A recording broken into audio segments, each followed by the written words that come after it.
세상이 많이 변해서 사람들의 생각도 많이 달라졌습니다.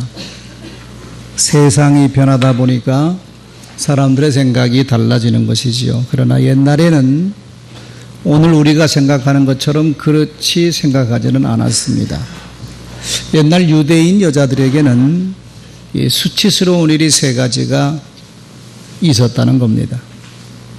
첫째는 여자가 머리가 많이 빠져서 대머리가 되는 것이 유대인 여자들에게는 아주 수치스러운 일이었다는 겁니다. 여자 대머리 있을 수 있지요.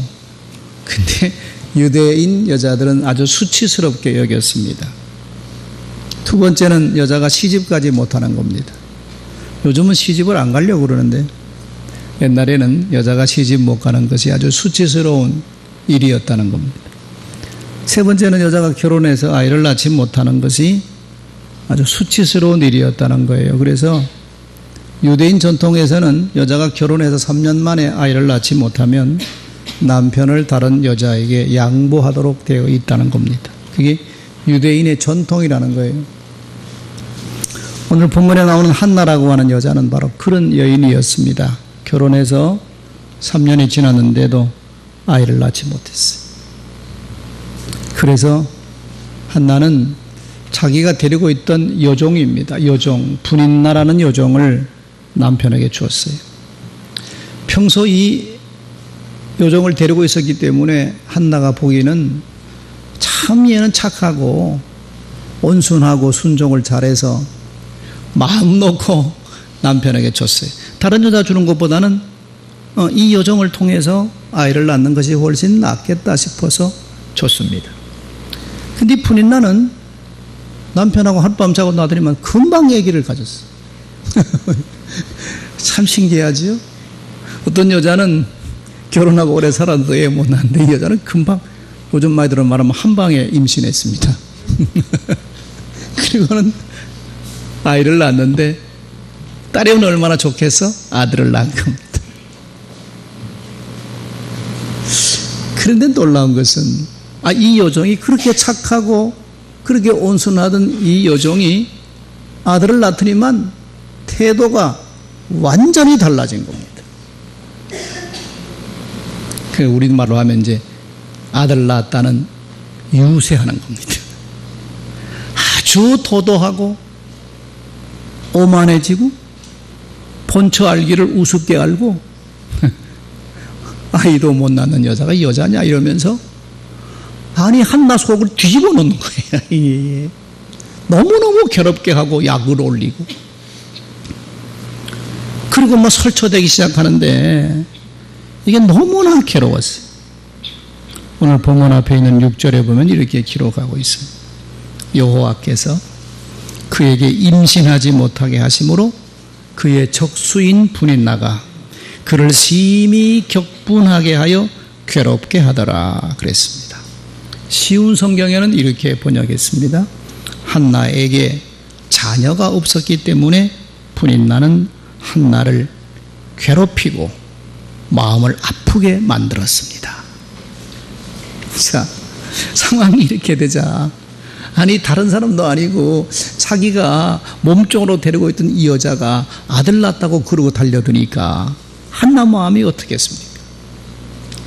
분하기도 하고 이게 억울하기도 하고 이게 괴롭기도 하고 얼마나 힘들었겠습니까? 매일같이 눈물로 살아갑니다.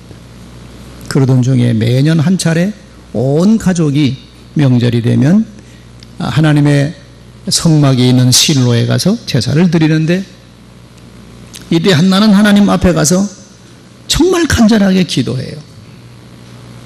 하나님, 저의 괴로움을 살펴보시고 저를 불쌍히 여겨주십시오. 제게 아들 하나만 주시면 제가 그 아들을 하나님께 바치겠습니다. 제발 아이 낳지 못하는 여자라고 하는 이 억울한 수치만큼은 하나님 좀 제거해달라고 하는 간절한 기도를 드려요. 그런데 놀라운 것은 이 기도가 응답이 되고 한나가 임신을 해서 아들을 낳는데 그 아들이 바로 그 유명한 사무엘입니다. 사무엘의 이름은 오늘 말씀에 나오는 것처럼 내가 여호와께 그를 구하여서 하나님이 준 아들이다. 그래서 이름이 사무엘이라고 지은 겁니다. 오늘 우리는 한나를 통해서 몇 가지 생각하고 은혜를 나누려고 합니다. 첫 번째는 뭔가 하면 기도 힘입니다. 기도가 얼마나 힘이 있는가 하는 것을 우리는 이 한나의 기도를 통해서 알 수 있어요. 한나는 기도하는 사람이었습니다.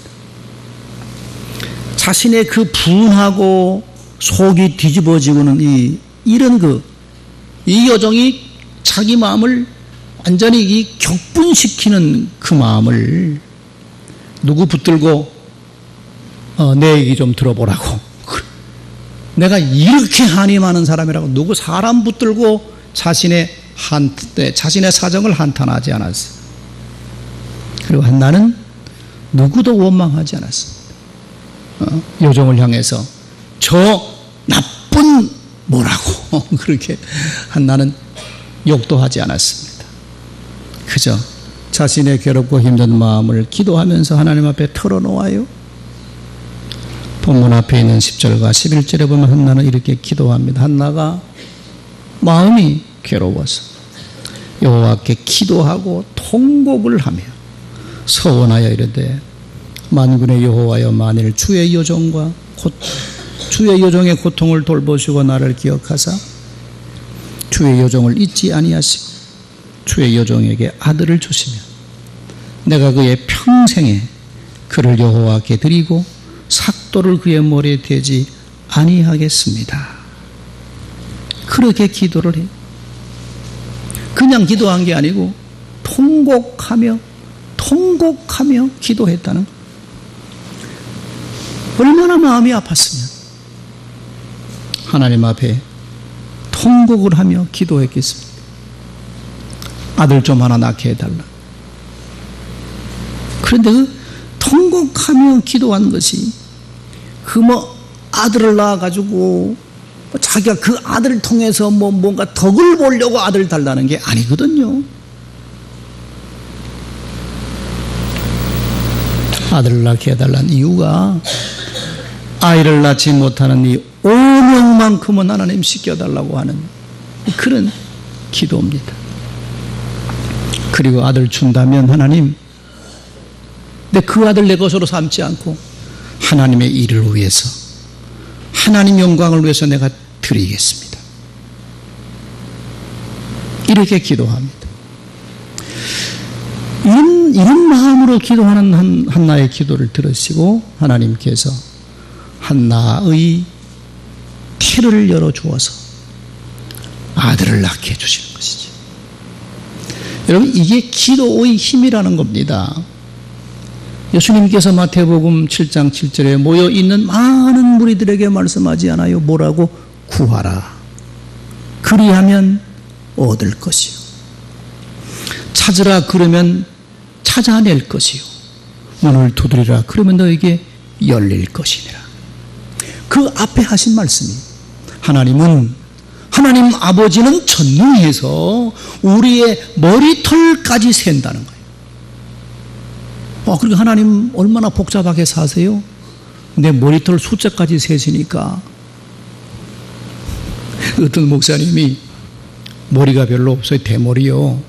그분은 항상 보면 머리카락 몇 개 남은 걸 이렇게 옮기는 분인데, 사모님 얘기가 목사님은 어떤 일이든지 대충 성질을 안 낸대. 근데 세수하다가 아침에 머리카락 하나 빠지면 그렇게 성질을 낸다는 거예요. 우리는 머리 숫자가 많아서 안 그렇습니다만 아마 머리 숫자가 몇 개 없는 사람들은 머리 하나 빠지면 성질 나나 봐요. 근데 어느 날 이 목사님이 사모님 보니까 아침에 세수하다가 머리가 빠졌는데 막 웃더래. 다른 날은 성질을 냈거든요. 근데 그날은 막 웃더래. 그래서 당신이 왜 웃었어? 그랬더니만 머리 빠진 걸 딱 보는 순간에 이야, 하나님 골치 아프겠다. 머리털 숫자까지 센다니까 하나님 얼마나 골치 아프시겠어. 그런 생각이 들어서 웃음이 났다는 거예요. 예수님 말씀은 하나님은 우리의 머리털까지 다 세신데 다 안다는 얘기입니다. 우리 사정을 다 안다는 얘기요. 뭐 하나님 우리 사정 다 아는데 뭘 구하고 찾고 두드려요. 그러나 주님께서는 하나님이 다 알아도 우리는 구하고 찾고 두드려야 주신다는 거예요.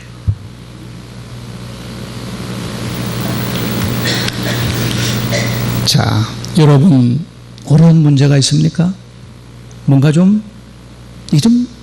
막힌 문제가 좀 풀렸으면 좋겠다 그런 거 있어요? 방법이 없어요. 뭐 내 힘으로 안 되는 거니까 어떻게 해야 되겠죠? 우리도 한나처럼 기도해야 됩니다. 기도해야 돼요. 근데 그냥 대충 그냥 기도하는 게 아니고 마음을 쏟아내며 기도해야 돼요. 간절한 기도라는 것이죠. 한나는 통곡하고 기도했어요. 얼마나 간절했어요. 하나님, 아이 낳지 못하는 여자라고 하는 이 수욕을 벗겨주십시오. 내가 아들을 달라는 거 아니에요. 이 수욕을 벗겨주시고 아들 주시면 내가 하나님께 드리겠다는 거지. 뭐 내가 그 아들 덕보고 살겠다는 얘기가 아니라는 얘기죠. 이런 마음으로 우리도 하나님 앞에 엎드려 간절하게 기도하면 하나님께서 우리들의 그 막혔던 문제들을 뚫어주시는 응답을 해 주실 줄 믿습니다. 기도하는 사람들 되시기 바라고 이제 매일 새벽부터 우리가 2주간 주일 빼면 12일 동안 매일 새벽에 기도할 겁니다.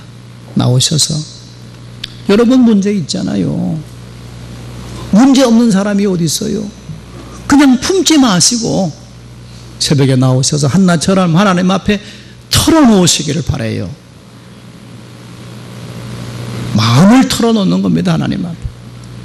그러면 하나님이 우리의 기도를 들으시고 응답해 주실 줄 믿습니다. 두 번째 한나가 그런 복을 받을 수 있었던 비결은 그에게 있는 장애물들을 잘 극복해냈어요. 한나가 통곡하며 기도하고 있는데 엘리 제사장이 가까이 다가와서 한나가 기도하는 모습을 봅니다. 가만 보니까 소리는 들리지 않는데 이 여자가 입술은 계속 뭔가 말을 하는 것처럼 보이고 얼굴을 보니까 얼굴은 완전히 술을 먹어서 얼굴이 벌겋게 되어 있는 것처럼 보이는 거거든요. 한나가 통곡하고 기도하니까 얼마나 간절했으면 얼굴이 벌겋어요. 12절부터 14절 보면 이렇게 기록하고 있죠. 그가 여호와 앞에 오래 기도하는 동안 엘리가 그의 입을 주목하여 보니까 한나가 속으로 말하며 입술만 움직이고 음성은 들리지 아니하므로 엘리는 그가 취한 줄로 생각한지라. 엘리가 그에게 이르되 내가 언제까지 취하여 있겠느냐? 포도주 좀 끊어라. 그렇게 야단을 쳤어요. 아니 지금 여러분 한나가 낮술에 취해 있는 겁니까? 지금 성전에 나와 있는 여자가 포도주 실컷 먹고 취해서 지금 앉아서 횡설수설하고 있는 거예요? 아니잖아요. 근데 엘리는 그렇게 봤다는 얘기죠. 언제까지 포도주 마시고 취했겠냐? 정신 차리라고 어깨를 치고 그러는데 여러분 같으면 어떻게 하시겠습니까? 여러분이 어느 날 너무 답답해서 예배당에 나와가지고 기도하고 있는데 제가 보니까 소리는 안 들리는데 뭐 입은 뭐 그러는데 보니까 얼굴이 벌게서 어이 박 집사 왜 이렇게 낮술 먹고 와서 여기 있는 거야? 그러면 여러분 기분이 어떻겠어요? 목사님 사람 잘못 봤다고 내가 그래도 집사한테 이렇게 낮술에 취해서 예배당 왔겠냐고 뭐 제사장이면서 그것도 모르냐고 뭐 그렇게 할 만도 한데 이 한나는 자기를 오해하고 있는 엘리를 섭섭하게 생각하지 않았어요. 오히려 겸손하게 엘리 제사장에게 자기의 마음을 설명합니다. 15절 16절이지요. 한나가 대답하여 이르되 내 주여 그렇지 않습니다. 나는 마음이 슬픈 여자라 포도주나 독주를 마신 것이 아니고 여호와 앞에 심정을 통한 것 뿐입니다. 당신의 요정을 악한 여자로 여기지 마십시오. 내가 지금까지 말한 것은 나의 원통함과 격분됨이 많기 때문입니다. 자기를 악한 여자로, 나쁜 여자로 오해하고 있는 그 엘리 제사장에게 대들지 않아요. 오히려 겸손하게 자기의 마음을 잘 설명을 합니다. 이런 겸손한 자세가 한나가 자신의 소원을 이루었던 비결이 아닐까 생각해 봅니다. 우리가 하나님 앞에 가까이 나가고 기도하는 삶을 한번 살아보려고 생각하면 반드시 그것을 방해하는 세력이 있습니다. 여러분 그래요. 예배당 잘 나오지 않던 사람이 결심을 하고 내가 이제 하나님 좀 제대로 믿어보자 그러고 덤벼들면 반드시 그것을 방해하는 일들이 생겨요. 그러니까 신앙생활은 이게 영적으로 싸우는 싸움이에요. 그걸 모르니까, 그 영적 세력이 있다는 걸 모르니까 그냥 사람들은 대충 그렇게 생각하지만 뭔가 하나님께 가까이 가고 뭐 기도 생활 하려고 그러면 반드시 방해하는 세력이 나타나요. 그걸 잘 극복해내야 됩니다. 그걸 잘 이겨내야 돼요. 여러분 마가복음 10장 46절에 보면 맹인이요 거진이었던 바디메오가 예수님 만나서 눈 뜨는 기적이 있잖아요. 그럼 바디메오는 그냥 뭐 다윗의 자손 예수의 나라를 불쌍히 여겨달라 그러니까 금방 예수님께서 불러오라 그래서 눈 뜨게 했습니까? 아니죠. 바디메오는 예수님 만나고 싶은 간절함이 있어서 소리 질렀는데 사람들이 야단을 치는 겁니다. 앞도 보지 못하는 녀석이 말이야. 얻어먹는 녀석이 뭐 그렇게 소리를 지르냐. 우리가 지금 예수님 무슨 말씀 하시는지 들어보려고 그러는데 왜 뒤에서 소리치고 시끌거리죠. 조용히 해 좀. 사람들이 마구 야단쳤어요. 그러면 뭐 얻어먹는 거지가 앞도 못 보는 맹인이 뭐 그런 거 아닙니까? 사람들이 마구 야단치고 막 쥐어받고 그러니까 에이 나 같은 사람 안 되나 보다 그러고 말았을 텐데 받으면 아니요. 소리를 더 지른 겁니다. 더 소리 질렀어요. 그 모습을 보신 예수님이 머물러 서시고 저 사람 불러오라. 저 사람 불러오라 그러잖아요. 그랬더니만 바디메오가 얼마나 신났는지 거지 뭐 노숙자가 말이요 그냥 이불처럼 삼고 있는 그것도 집어 던져버리고 벌떡 일어나서 예수님 앞으로 가잖아. 예수님 뭘 물었어요? 너 언제부터 앞을 못 보냐? 너 아버지는 없냐? 왜 이러고 얻어먹고 사냐? 그런 거 물었어요? 아니요. 예수님 물은 건 딱 하나입니다. 뭘 해주기 원하느냐? 뭘 원해? 그걸 물었지요. 바디메오는 즉각 대답합니다. 보기 원합니다. 보기 원합니다. 그때 예수님께서 기막힌 대답을 합니다. 가라. 가라. 너의 믿음이 너를 구원했느니라. 아니 뭐 그래 보기 원한다고? 아 그럼 내가 눈 뜨게 해주지. 그리고 예수님께서 그의 눈을 만진 거 아닙니다. 뭘 해주기 원하느냐? 보기 원합니다. 가라. 너의 믿음이 너를 구원했다. 그 믿음은 뭐요? 방해하는 세력들, 장애물들을 뛰어넘는 그 간절한 믿음과 사모하는 마음을 보시고 그것이 너를 구원했다는 얘기죠. 그 순간에 바로 바디메오는 눈이 열렸습니다. 예. 그러니까 우리가 하나님의 축복을 받고 응답을 받는 데는 반드시 방해하는 일이 생기고 여러 가지 주님 앞에 가까이 가지 못하게 하는 일들이 생기고 그래요. 그럴 때 아이 얼마 바빠서 못 가겠네 이러면 안 되는 겁니다. 다 뛰어넘어야 돼. 극복해야 돼. 한나는 엘리 제사장이 이게 술 먹은 여자라고 이 어디 이게 성전에 와서 술 먹고 포도주 끄더라고 뭐 그랬잖아요. 그러면 우리 같으면 그냥 사람을 어떻게 보느냐고 뭐 대들 텐데 그러지 않았어요. 엘리 제사장에게 엎드려서 자신의 사정을 조곤조곤하게 설명해. 결국 이것이 이 오해와 이 방해되는 것들을 잘 넘는 겸손한 자세, 이것이 결국 한나가 기도 응답을 받을 수 있었던 비결이라는 겁니다. 마지막 세 번째는 한나의 놀라운 믿음의 행동입니다.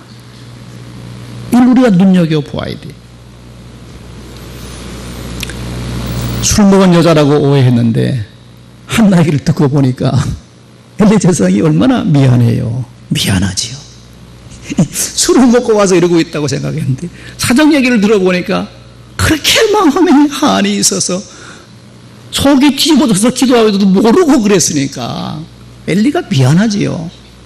엘리 제사장이 이때는 나이가 많이 들어서 눈도 어둡고 귀도 잘 들리지 않아서 열심히 기도하고 있는 여자를 오해를 한 겁니다. 실수를 했지. 미안합니다.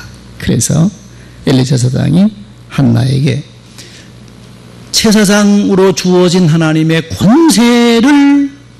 권세를 가지고 진심으로 한나를 축복해 줘요. 17절입니다. 엘리가 대답하여 이르되 평안히 가라. 이스라엘의 하나님이 내가 기도하여 구한 것을 허락하시기를 원하노라. 이거는 제사장만 빌어줄 수 있는 축복입니다. 우리가 예배 드리면서 목사가 여러분들에게 마지막 빌어주는 축복의 기도, 축도이죠, 축도.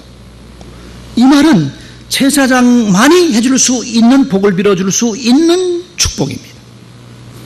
내가 기도하여 구한 것을 허락하시기를 원하노라. 엘리가 제사장의 권세로 축복해 줍니다. 그러자 여러분처럼 한나도 아멘 했어요. 아멘. 18절이죠. 이르되 당신의 요정이 당신께 은혜 입기를 원합니다. 이 말은 아멘 했다는 거야. 내가 기도하여 구한 것을 허락하시기를 원하노라. 그러니까 아멘 했어요. 이게 아멘 신앙입니다. 여러분, 예배 시간에 제가 설교를 하고 여러분들에게 복을 빌어 드리는 것은 제 이름으로 하는 게 아니고 하나님의 이름으로 말씀을 전하고 하나님의 이름으로 여러분들에게 복을 빌어 주는 거니까 예배 시간에 여러분들에서 하는 말 축복만큼은 여러분들이 아멘으로 받아들이셔야 돼요. 아멘으로. 그래야 그 말씀이 내게 오는 것이지 아무리 복을 빌어 주어도 진짠가? 그냥 하는 것이겠지. 이러면 응답이 안 돼요. 목사가 주의 종들이 복을 빌어줄 때는 아멘이라고 응답해. 내가 기도하여 구한 것을 허락하시기를 원하노라. 그랬더니만 한나가 주의 요종이 당신께 은혜 입기를 원합니다. 아멘 했어요. 그런데 그냥 한나는 아멘 하고 끝나버리고 돌아가지 않고 18절 다음에 보니까 이렇게 기록해요. 당신의 요정이 당신께 은혜 입기를 원하나이다 하고 가서 먹고 얼굴에 다시는 근심 빛이 없더라 그랬습니다. 아니 이게 하나님께 기도하러 오기 전에는 얼마나 분하고 얼마나 괴로운지 밥도 못 먹었어요. 매일 눈물로 살았으니까 무슨 밥맛이 있겠어요. 밥도 못 먹었어요. 속이 뒤집어졌어요. 그리고 그냥 얼굴에 그냥 분노가 가득 차 있었는데 아니 엘리 제사장이 내가 기도하여 구한 것을 허락하시기를 원하노라 이렇게 축복하는 말을 듣고 아멘 하고 나더니만 집에 가서는 밥도 잘 먹는 거야. 밥맛이 돌아왔어. 아니, 그리고 얼굴에 근심빛이 쫙 사라졌다는 얘기잖아. 어떻게 이렇게 사람이 한순간에 변해요? 엘리 제사장이 가서 기도하여 구한 것을 허락하기를 원하노라. 그 순간에 뭔가 갑자기 뱃속에서 아이가 생겼나? 그리고 집에 가보니까 갑자기 불이 나가 자세가 돌변해서 아이고 본처 오셨습니까? 그러고 그냥 옛날하고 완전히 사람이 달라졌어요? 아니요. 변한 건 아무것도 없어요. 집에 가니까 역시 그 여종이 속을 뒤집어 놓고 변한 건 아무것도 없어요. 그런데 어떻게 한나는 집에 가서 밥도 잘 먹고 얼굴에 근심빛이 없어지게 된 겁니까? 하나님의 축복의 말씀을 그대로 믿는 믿음이 있었기 때문입니다. 엘리 제사장이 축복했으니 나는 곧 아들을 낳을 거다. 그 믿음 때문에 밥맛도 돌아왔어. 불이 나가 무슨 소리를 해도 웃기지 마. 나도 아들 낳을 거야. 그러니까 근심빛이 사라졌어. 그러니까 엘리 제사장이 축복한 그 말을 믿는 믿음 때문에 상황은 아무것도 변한 것 없지만 그의 마음이 달라졌어요. 그러니까 잃어버린 밥맛도 생기고 얼굴에 근심빛도 사라졌어요. 자, 이게 한나의 놀라운 믿음입니다. 우리는 말씀 들을 때는 아멘 하고 예배당 와서 말씀 듣고 기도할 때는 아멘 그렇게 될 것 같은 마음이 생기는데 예배당 문만 딱 나가고 세상에 딱 닥쳐서 문제를 똑같은 걸 보면 그 믿음이 어디 사라져 버렸는지 없고 다시는 얼굴에 근심이 가득하잖아. 이게 여러분 한나와 우리가 다른 점이거든. 여러분들에게도 말씀대로 되어질 줄을 믿는 믿음이 있기를 주님 이름으로 축원합니다. 한 가지 이화를 하고 마치겠습니다. 오래전 얘기입니다만 대전에 허집사라는 분이 한 사람이 있었어요. 이분이 집사긴 집사인데 우리 속된 말로 날라리 집사라. 어느 날 사업 때문에 술을 먹고 술이 취해가지고 비틀비틀거리고 담배를 피우고 집에 오는데 그 모습을 목사님한테 딱 걸렸어. 목사님이 급하고는 그냥 아는 척도 하지 않고 피해갔어. 그 다음날 목사님이 허집사 부인을 불러서 어저께 저녁에 당신 남편이 집사라는 분이 술이 떡이 돼가지고 길거리를 쓸고 다니더구만. 그거 되겠냐고. 그리고 내가 가만 보니까 아니 공장 가지고 있는 사람이 그래 11조를 10만 원밖에 안 해? 똑바로 11조 해야지. 야단을 쳤어. 그 부인 집사가 목사님으로부터 야단을 실컷 맞고 집에 왔어. 저녁에 남편 들어오니까 남편 앞에 앉아. 오늘 내가 목사님 만나서 만났는데 목사님이 당신 술 취하는 거 다 봤대. 그러면서 목사님이 막 야단치는 얘기를 그대로 남편에게 해줬어. 근데 이 남편이 이게 좀 신앙의 자세가 제대로 안 된 사람이라면 그 부인 얘기를 듣고 어떻게 했겠습니까? 여러분 같으면 어떻게 하시겠어? 아니 목사가 좀 사업 때문에 좀 술 먹고 좀 그랬다 치면 모른 척 하든가 야단을 치려면 날 불러 야단을 치든가 왜 마누라 불러 야단을 치는 거야? 자존심 상하게 사생활 침해하냐? 아니 그리고 11조를 온전하게 안 하니 한다니 목사가 돈만 알아가지고 나 교회 안 나가 그럴 수 있지요. 신앙의 태도가 바로 안 된 사람이라면 시험 들 수 있어요. 시험 들 수 있어요. 그래서 저는 그런 말 못 하겠더라고. 시험 들까 봐. 근데 허집사는 아내로부터 그 얘기를 듣는 순간에 내가 이러면 안 되겠구나. 정신이 드는 거야. 그래서 술 끊자. 술 끊었어요. 11조 온전히 한번 해보자. 그리고 11조 바로 했어요. 이 신앙의 자세가 바로 된 사람이죠. 이렇게 실천한 지 한 달쯤 됐는데, 아니 친구가 와서, 이분이 플라스틱 만드는 공장이거든요. 훌라후프를 만들어 보자는 거예요. 훌라후프를. 그래서 뭐 가까운 친구가 만들어 보자니까, 그래 그럼 만들어 보자 하고 훌라후프를 만들기 시작했는데, 그때 갑자기 전국적으로 훌라후프 바람이 분 거야. 그래서 뭐 훌라후프가 팔려 나가는데 조금씩 물건이 없어서 못 팔 정도가 됐어요. 돈 많이 벌었거든. 그런데도 어느 날 옆에는 유수를 만들어 파는 육공장이 있는데, 이분이 유수를 만들려고 목재를 많이 수입해 왔어요. 근데 이분은 공장 마당이 작아. 허 집사는 플라스틱 만드는 공장인데 공장 땅이 넓어요. 이분이 어디만 자기 수입 목재를 좀 당신 공장 마당에 좀 쌓아 놓자는 거야. 그래서 그러라 그랬지. 뭐 옆에 공장이니까 그러시라고. 그 수입 목재를 마당에, 허 집사 마당에 엄청나게 쌓아놨어요. 근데 어느 날 이분이 오더니만, 육군 사장이 오더니만 자기 마당에 쌓아놓은 수입 목재가 좀 사라는 거야. 자기가 갑자기 돈이 필요한 일이 생겼는데, 이 3분의 1 가격으로 사라는 거야. 그러면서 대신 현금을 달래, 현금을. 자기가 급하게 쓸 때가 있다는 거야. 아니, 플라스틱 공장에서 목재를 쓸 일이 뭐가 있어요? 나무는 필요가 없거든. 근데 이 사장님이 하도 딱하게 보여가지고, 그래요? 그럼 내가 사지요. 그리고 현금으로 샀어, 목재를.